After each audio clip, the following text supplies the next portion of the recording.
ગઈકાલે અમારી રાત્રે 12 થી 2 સીએમ સાહેબ, પાટીલ સાહેબ અને સંઘવી સાહેબ ગૃહમંત્રી અમને ગઈકાલે બોલાવેલા હતા અને વાત કરવા માટે એમને કહ્યું કે ભાઈ આ સમાધાન છે અને 2-3 વાર માફી માગી છે તો તમે એને માફ ન કરી શકો. પછી ઘણી બધી ચર્ચાઓ થઈ બધી કે ફરીવાર હજી પણ માફી માગી લે, તમારા જાહેર મંચ ઉપર તમારા સમાજનું સંમેલન બોલાવો એમાં માફી માગી લે. પણ ક્ષત્રિય સમાજની આપણે જોયું છે કે પરમ દિવસે લાખોની સંખ્યામાં અમે તો કીધું ક્ષત્રિય સમાજની વાચા આપવામાં આવ્યા છીએ. અત્યારે અમે જો એવો સંતોષો કદાચ આપીએ ને તો અમારી છાપ ગદ્દાર માણસ તરીકે પડે. એ ગદ્દારી તો અમે કરી ન શકીએ સમાજ સાથે, કારણ કે અમે સમાજના સેવક છીએ અને હું 40 વર્ષથી સમાજની સેવા કરું છું. નો પોલિટિક્સ, કોઈ રાજકારણમાં છું નહીં, જવાનો નથી અને મારો કોઈ પક્ષ નથી. સામાજિક પક્ષ એ જ મારો પક્ષ છે. ગઈકાલે અમે કોર કમિટીના 25 સભ્યો, કરણી સેના વગેરે વગેરે બધા ત્યાં હાજર હતા. ગઈકાલે અમદાવાદ ત્યાં બધા મીડિયામાં રાત્રે 3 વાગે જાણ પણ કરેલી છે, મીડિયા પણ ત્યાં બધા હાજર હતા. પણ સૌરાષ્ટ્રમાંથી મારું પ્રતિનિધિત્વ એકનું હતું, એટલે આજે તમારી સમક્ષ હું રજૂ થયો છું. અને ત્યાં મિટિંગમાં એક જ વાતને એક જ અવાજ હતો કે એમની ઉમેદવારી રદ થાય કાં તમે પાછી ખેંચાવો કાં પોતે પરસોત્તમભાઈ પોતે એની ઉમેદવારી પાછી ખેંચી લે.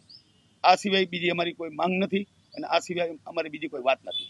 ના, ઇસ્યુમાં તો એવું છે કે જો સરકારે 9 પ્રતિનિધિ ક્ષત્રિય સમાજના મંત્રીઓ, પૂર્વ મંત્રીઓ, ધારાસભ્યો એ બધાને 15 દિવસ પહેલા મોકલ્યા હતા. પછી સરકારે 12 મંત્રીઓ, ધારાસભ્યો એમને બોલાયા હતા, ત્યારે પણ એ જ વાત હતી. બધા મંત્રીઓ જ્યારે મળવા આવ્યા ત્યારે એ જ વાત હતી. પછી જે સમાજનો ઉશ્કેરાટ છે સ્વયંભૂત છે કે મારા કહેવાથી પણ સમાજ માની જાય એવું પણ નથી. હું સમાજને આદેશ પણ ન કરી શકું, કારણ કે સમાજ મારો ભગવાન છે અને ભગવાનથી વિશેષ હું ન જઈ શકું. હું મહાદેવનો પરમ ભક્ત છું. મહાદેવની સાનિધ્યમાં હું તમને મહાદેવના સોગંદ ખાઈને કહું છું કે હું સમાજ સાથે કોઈ દિવસ વિશ્વાસઘાત ન કરું. અત્યારે આમ જુઓ તો 22 કરોડ ક્ષત્રિયો ભારતમાં છે, પણ હું તમને 75 લાખની જ વાત કરું છું કે જેને મારા ઉપર વિશ્વાસ ને ભરોસો મૂક્યો છે સંકલન સમિતિ ઉપર અને મારા ઉપર. જ્યારે અમે ગઈકાલે ગયા ત્યારે જાતની ટિપ્પણીઓ થતી હતી, ત્યારે પણ મેં એમ કીધું હતું અને મેં અવારનવાર કીધેલું છે કે જેનો બાપ એક એની વાત એક, તો વાત ન ફરે. એ સમાજનો સૂર છે, મારો નથી. જો સમાજને અનુકૂળ લાગે અને સમાજ એમ કહે ભાઈ કોર કમિટી જે કંઈ નક્કી કરે એ અમને માન્ય છે, પણ આ તો નહીં જ કરવાનું. એવા કાલ અસંખ્ય મેસેજ આવ્યા, જ્યારે અમને ખબર નહોતી કે અમારે ત્યાં જવાનું છે. અમને તો મોડી સાંજે ખબર પડી. હું તો 5 વાગે રાજકોટ હતો, 9:30 પહોંચ્યો. 12:30 મિટિંગ થઈ મંત્રી સાહેબ, ગૃહમંત્રી સાહેબ સાથે, સીએમ સાહેબ સાથે અને પાટીલ સાહેબ સાથે. પાટીલ સાહેબે વાત કરી, ગૃહમંત્રી સાહેબે વાત કરી, અમે પણ અમને સાંભળ્યા, એને અમે સાંભળ્યા. અમારો કમિટીનો જે સવાલનો જવાબ હતો એ રાજપૂત સમાજનો સમગ્ર ઘર ઘર સુધી જે આપ જોવો છો કે રોષ ફાટી નીકળ્યો છે, એ પાછો વળે એમ નથી. એટલે એ બધાની એક જ માંગ છે કે માફી નહીં, એની ઉમેદવારી કેન્સલ થાય કે પોતે જાતે ઉમેદવારી ખેંચે. આ સિવાય ક્ષત્રિય સમાજનો જે અવાજ છે એ અવાજ અમે લઈ અને સીએમ સાહેબ પાસે, ગૃહમંત્રી સાહેબ અને પાટીલ સાહેબ પાસે ગયા હતા અને એ જ વાત રજૂ કરી. આ નામાંકન ભરી ગયા છે, એને ભરવાનું છે, એટલે અમે કોઈ એવો કાર્યક્રમ નહોતો રાખ્યો. અમે સંમેલનમાં એવું કીધું હતું, અમારે સંમેલન 16 તારીખે રાખવું હતું, પણ આ ફોર્મ ભરાતું હતું એટલે નક્કી કર્યું કે ફોર્મને દિવસ આટલી બધી સંખ્યા થાય અને કાયદોની વ્યવસ્થાની પરિસ્થિતિ બગડે એ જવાબદારી અમારી પણ છે. એટલે અમે શિસ્તબદ્ધ આ મહાસંમેલન કર્યું કે ઐતિહાસિક 75 વર્ષમાં પહેલું આ મહાસંમેલન હશે અને પ્રતિજ્ઞાઓ લેવડાવી છે. મા ભવાનીના સોગંદ પણ આપ્યા છે કે કાયદાની બહાર જવાનું નથી. પોલીસનો સહકાર છે અને સરકારનો પણ સહકાર છે. સહકારે પણ એક પણ પગલું એવું નથી ભર્યું કે જે ક્ષત્રિય સમાજની રેલીમાં આવતા માણસોને રોકવા કે સંમેલન ન કરવું કે મંજૂરી ન આપી, આ સંમેલનને તોડી પાડવું, આ સંમેલનને ઉતારી પાડવું. કદાચ ઘણીવાર ચર્ચાઓ થતી હોય કે આની પાછળ કોઈ હશે, કે અમારી પાછળ કોઈ નથી. આગળ પણ સમાજ છે, પાછળ પણ સમાજ છે, ઉપર ભગવાન છે, નીચે ધરતી છે. એ અમે જાણીએ છીએ. અમે કોઈના હાથા નથી બન્યા, હથિયાર નથી બન્યા. માણસો જાત જાતની વાત કરતી હોય, આપણી સમક્ષ પણ એવી વાત આવતી હોય તો એ વાતને સમર્થન જરા પણ ના આપતા. જ્યારે પણ કાંઈ વાત સત્ય હશે ત્યારે હું તમારી સમક્ષ જરૂર આવીશ અને કોર કમિટીને સાથે લઈને આવીશ અને તમને કહીશ કે આ વાતમાં સત્યતા છે કે નહીં. પણ અફવાઓ જાત જાતની ફેલાવે છે, એ કોઈ અફવાને હું સમર્થન આપતો નથી અને આપ પણ ના આપશો, કારણ કે મીડિયા એ ઘણી બધી અમને જેમ સરકારે મદદ કરી છે આપે કરી છે. અમે ભાજપના વિરોધી નથી. અમે મોદી સાહેબને ભગવાનની જેમ માનીએ છીએ કે રાજા મહારાજાઓ રાજ કરતા એવું અત્યારે એક રાજા તરીકે રાજ કરે છે, દેશનો રાજા કહી શકાય. તો અમે કાલ પણ એ કીધું કે અમે મોદી સાહેબના ચાહક છીએ. અમે ભાજપ સાથે 80% ક્ષત્રિયો છીએ. અમારે ભાજપ સાથે નથી, કોઈ બે સમાજ વચ્ચે નથી, અમારે પાટીદાર નથી, પણ અન્ય સમાજ સાથે નથી. 18 અલામ અમારી સાથે હતા. એ પરમદી આપે સંમેલનમાં જોયું હશે. ના, પાર્ટ 2ની અમે જાહેરાત કરી જ છે કે પાર્ટ 1 અમારું સંમેલનમાં પૂરું થયું. જે કંઈ નીતિઓ ઘડવાની હતી 16 તારીખે ફોર્મ ભરે તો 19 તારીખે પાછું પણ ખેંચી શકાય. માનો કે 19 તારીખે પાછું ન ખેંચ્યું પછી પાર્ટ 2 એ 20 તારીખથી મિટિંગ કરી અને પછી અમલમાં મૂકશું. 20 તારીખે બેઠક મળશે, ક્યાં મળશે? ત્યાં અમદાવાદ ગોતા ખાતે આ કોર કમિટીની મળશે અને 92 સભ્યો છે એમની મિટિંગ મળશે અને ત્યારે દરેક રણનીતિ ઘડાશે શું કરવાનું આગળ. બરાબર છે. એ જે માર્ગદર્શન આપશે એ સમાજ સ્વીકારી લેશે. ના ના ના ના, એ બિલકુલ જૂઠી વાત છે. જો આજે ફરીથી બેઠક મળવાની હોય તો હું અત્યારે અહીંયા હોવો જોઈએ. હું આજ સવારે અત્યારે 9 વાગે આવ્યો છું, રાત્રે 5 વાગે નીકળ્યો છું. એવી કોઈ વાત જ નથી. છેલ્લો જવાબ આપીને અમે આવ્યા છીએ કે જો હવે સરકારને યોગ્ય લાગે, બરાબર છે, તો તમારે પરસોત્તમભાઈને સમજાવવાના છે. ક્ષત્રિય સમાજને તમારે સમજવાનું નથી. ક્ષત્રિય સમાજની એક માંગ છે એ તમારે સ્વીકારી લેવી જોઈએ. એક જ વ્યક્તિથી અને એક જ વ્યક્તિને તમે ન કહી શકો અને સમગ્ર ક્ષત્રિય સમાજનો રોષ છે, બરાબર છે, અને ભાજપને કેટલું નુકસાન જાય છે એ બધી વાત અમે કરી.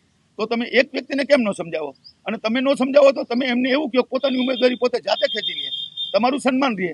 અમે એવું નથી માનતા કે ભાજપ સરકાર પાછું ખેંચી લે ફોર્મ એનું. અને પરસોત્તમભાઈમાં જો ખરેખર ખેંચેલી હોય તો આ પરિસ્થિતિમાં એમને એમનું ફોર્મ પાછું ખેંચી લેવું જોઈએ કે મારા થકી ભાજપ એને માફી પણ એવી જ માગી છે કે ભાજપને નુકસાન જાતું હોય, બરાબર છે, તો હું માફી માંગવા પણ તૈયાર છું.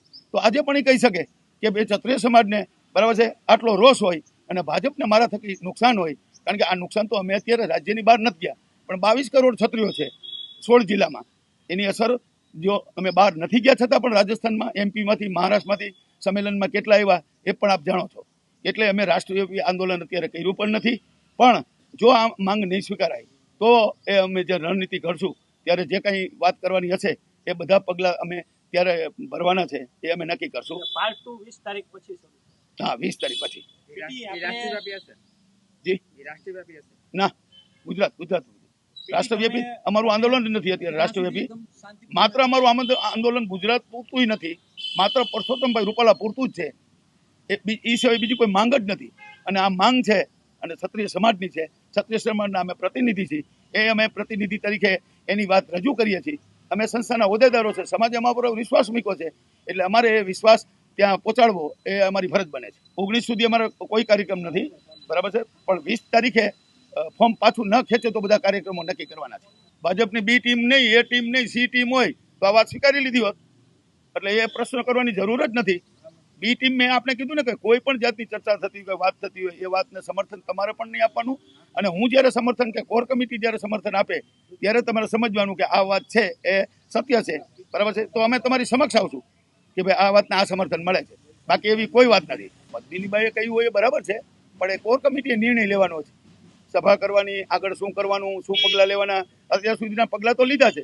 જિલ્લે જિલ્લે સંમેલનો કર્યા છે, તાલુકે સંમેલન કર્યા છે, તાલુકે આવેદનપત્ર આપ્યા છે, ગામ્ય સુધી બેનરો માર્યા છે, બરાબર છે, ભાજપને નો એન્ટ્રીના બોર્ડ માર્યા છે. એ બધું જે કામ હતું એ અમારું પાર્ટ 1માં પૂરું થાય છે સંમેલન સુધી 14 તારીખે. હવે 15 ને 16 ફોર્મ ભરે છે. હવે 16 થી 19 ફોર્મ પાછું ન ખેંચે તો પછી આગળના કાર્યક્રમ આપવાના છે. નહીં તો આપવાનો કોઈ સવાલ જ નથી. ના, ક્ષત્રિયોનો એક ધર્મ છે, ગુણધર્મ, કે જે જયપુરમાં પણ આપણે ખ્યાલ હોય તો 9 લાખ ક્ષત્રિયો ભેગા થયા હતા અને એક પોલીસનો બંદોબસ્ત નહોતો માંગ્યો. જે ક્ષત્રિય યુવક સંઘે કાર્યક્રમ કર્યો હતો 75 વર્ષ પૂરા થયા ત્યારે, 1 વર્ષ પહેલા જ. તો અહીંયા પણ આપણે જોયું કે 5 લાખની મેદની હતી છતાં એક નાનો એવો બનાવ નથી બન્યો. ટ્રાફિક જામ હતો, 5-5 કિલોમીટરથી માણસો આવી નહોતા શક્યા. કાર્યક્રમ પૂરો થયો ત્યારે પણ આપણે જોયું છે કે રોડ ઉપર કેટલી લાઈન હતી, નથી પહોંચી શક્યા. તો પણ રસ્તામાં કોઈ ઉશ્કેરાટ નહીં. સ્વયંભૂત માણસો એટલા આવ્યા છે. અમે કોઈ સગવડતા નથી આપી, અમે ઉપર છાંયો નથી આપ્યો, અમે જમવાનું નથી આપ્યું, અમે પાણી પણ નથી આપ્યું, એમ કે તો ચાલે. પાણીની વ્યવસ્થા બધી હતી, પણ સ્વયંભૂત બધા પાણી સાથે લઈને આવ્યા હતા, ફૂડ પેકેટ લઈને સાથે આવ્યા હતા, બરાબર, જય યોગેશ્વરની જેમ. એટલે બધાની એક જ વાત અને એક જ હૈયાવરાળ હતી, બરાબર છે. અને અમારા પર વિશ્વાસ મૂકીને અમને પાછા એમ કહે છે કે જોજો વિશ્વાસઘાત ન થાય. અમે વિશ્વાસઘાત ન કરી શકી એટલે જ હું તમને કહું છું કે મહાદેવના સાનિધ્યમાં બેઠો છું. મહાદેવના સોગંદ ખાઈને કહી શકું, બરાબર છે, મહાદેવનો પરમ ભક્ત છું, બરાબર છે. એટલે સત્ય હશે એ જ આપની સમક્ષ હું વાત કરીશ. રાજનીતિની વાત હોત તો રાજનીતિની વાત અમે કાલ માની લીધી હોત, સમાધાન થઈ ગયું હોત તો એ તમારી સમક્ષ કહે કે સમાધાન થઈ ગયું. અને સમાધાન થઈ જાય, અસ્તુ ન રહીએ તો હું તમારી સામે નો આવ્યો હોત. ગઈકાલે કોર કમિટી, બરાબર છે, સીએમ સાહેબના બંગલાની બહાર 50 પત્રકારો, બરાબર છે, બધા હાજર હતા. એની સમક્ષ નિવેદન આપ્યું છે ગઈકાલે. આજે તો હું નિવેદન આપની સમક્ષ એટલે આપું છું કે સૌરાષ્ટ્રનું પ્રતિનિધિત્વ હું કરતો હોઉં અને આખા સૌરાષ્ટ્ર મારા ઉપર વિશ્વાસ મૂક્યો હોય. સૌરાષ્ટ્રની ઘણી બધી સંસ્થા જોડાયેલી છે, પણ ગઈકાલે હું એક જ હાજર હતો, એટલે એનો સાક્ષી હું છું, એટલે હું જ તમારી સાથે વાત કરી શકું. અત્યારે પણ અમારા ઘણા બધા હોદ્દેદારો છે, રાજકોટમાં પણ 70 જણાની કમિટી બનાવી છે, એને પણ આપણે બોલાવી શકીએ, બરાબર છે. ફોન પણ કર્યા છે આવવા માટેના. પણ એ મારા જે તમારી વાત કરવી છે, ગઈકાલે જે વાત રાત્રે થઈ છે સીએમ બંગલા હાઉસે, એ જ વાત કરવા માટેની આ હું તમારી સમક્ષ રજૂ થયો છું. આ ફોર્મ તો એનો ટાઈમ હતો એટલે કદાચ ભરી દીધું છે, અને ભરી દીધુંમાં વાંધો નથી, બરાબર છે. રૂપાલા સાહેબે ફોર્મ ભરવાનું હોય તો એને એનું કામ કર્યું છે. ફોર્મ ભર્યા પછી પાછું નહીં ખેંચે, ત્યારે 20 તારીખ પછી અમારે અમારું કામ કરવાનું છે. હોઈ શકે રાતે 12 સાડા 12 મિટિંગ બોલાવી, એટલે કદાચ હોઈ શકે કે ભાઈ આપણે છેલ્લા પ્રયાસ કરી લઈએ અને કોર કમિટીના સભ્યોને આપણે વાત કરીએ અને એ આપણને સાંભળે, આપણે એને સાંભળીએ, તો 2 કલાક સુધી ચર્ચાઓ બધી ચાલી. હું એ જ કહેવા માંગુ છું કે સરકારને આટલો રોષ છે ક્ષત્રિય સમાજનો, બરાબર છે. સામે એક જ વ્યક્તિ છે, એક વ્યક્તિને આદેશ આપવાનો છે, એને આદેશ નથી આપવો. પરસોત્તમભાઈ પોતાએ પણ ફોર્મ પાછું નથી ખેંચવું, એ એની જીદ છે, અમારી જીદ નથી. અમારી તો જે રજૂઆત છે, જે ટિપ્પણી કરી છે, એ માફ ન કરી શકાય એવી ટિપ્પણી છે, એટલે સમાજમાં આટલો રોષ. અને આ રોષ છે એ સ્વયંભૂત છે. આપ જો એ આપણે સંમેલનમાં દેખાણું છે કે મારા કહેવાથી આખો સમાજ આવી ગયો એવું નથી, હોદ્દેદારોના કહેવાથી આવી ગયું એવું નથી, રાજકીય કોઈ માણસ આમાં અમારી સાથે છે નહીં, સંકલ્પ સમિતિમાં નથી, સ્ટેજ ઉપર નથી, કોઈ પ્રવચનમાં નથી.